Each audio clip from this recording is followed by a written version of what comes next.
Jesus!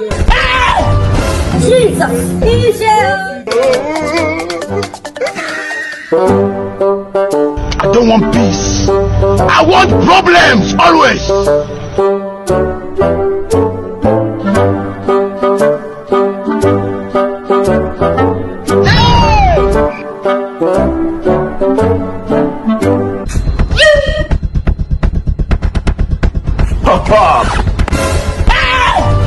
Jesus!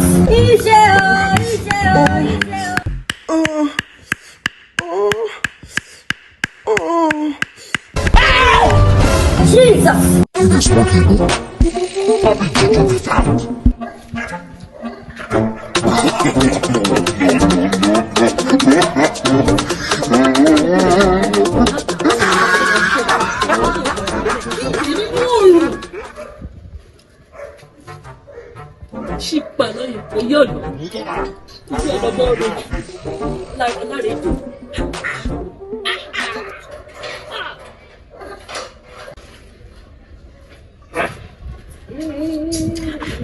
Iya Ijebu. I don't want peace. What did happen now? I want problems always. What did they try to do with me now? What did happen to light?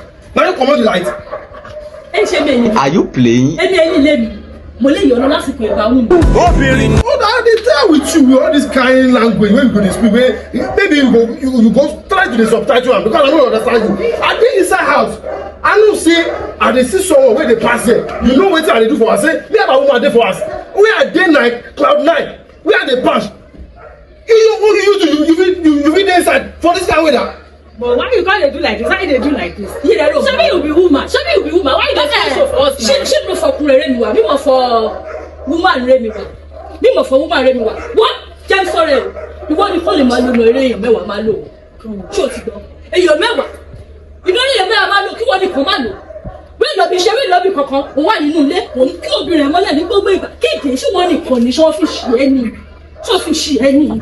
Wetin dey do this woman now? Wetin na the thing wey dey pay you be that? You don old o. I no fit do your own. If I do your own, you go die o.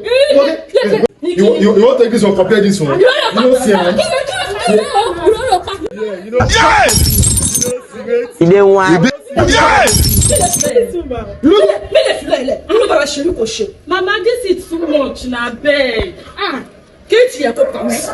Kó pa wọ́n. Ó máa pa yín. Ó máa pa ẹ́. Na this go kill you. Má dira o. Ṣé máa pa ẹ́? Ṣé máa pa ẹ́? If they born you well, no put am. See,